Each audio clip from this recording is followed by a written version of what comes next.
Nasa Korte Suprema raw ang bola kung maghahain ng panibagong impeachment complaint ang Kamara laban kay VP Sara. Ayon kay Congressman Terry Ridon, wala pa rin kasi itong sagot sa inihain nilang motion for reconsideration. Ang detalye sa agenda report ni Joan Manalo. I think the more important question that needs to be resolved first and that needs to be asked first would be what is the status of the motion for reconsideration that had been made by Congress to the Supreme Court.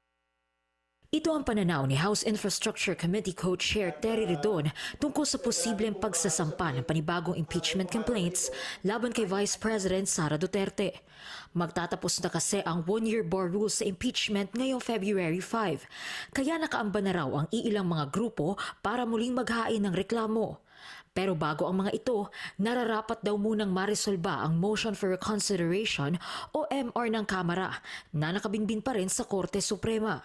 Kasi marami pong mga questions that will be resolved as soon as that gets disposed of by the Supreme Court. No? So hopefully from today up until the 5th of February 2026, the Supreme Court will basically dispose of the matter already.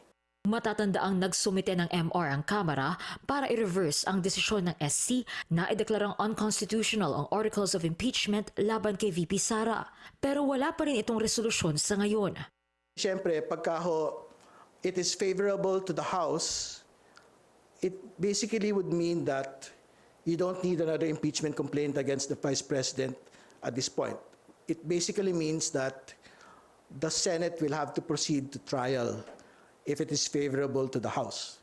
No? Pero siyempre, if it is unfavorable to the House will have to implement the new rules of impeachment that the Supreme Court wants us to implement.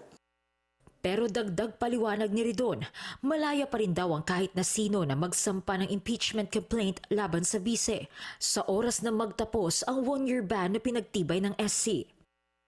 By the 6th of February, if there's a group, a person, private person, House member that wants to file an impeachment, they are free to do so. No? So, syempre, it gives a little bit more complication on how the House will have to proceed.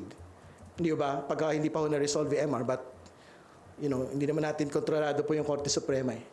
Nauna nang magpahayag ng posibilidad na mag-endorso ang Makabayan Bloc sa Kamara kung sakali mang may muling maghahain ng impeachment complaint laban sa bise. Pero para kay Ridon, saka palang makapagdedesisyon ng Kamara kung paano nila haharapin ang usapin ng impeachment kapag wala pa ring resolusyon ang MR sa oras na magtapos ang one-year bar rule. Para sa agenda, Joan Manalo, Billionario News Channel.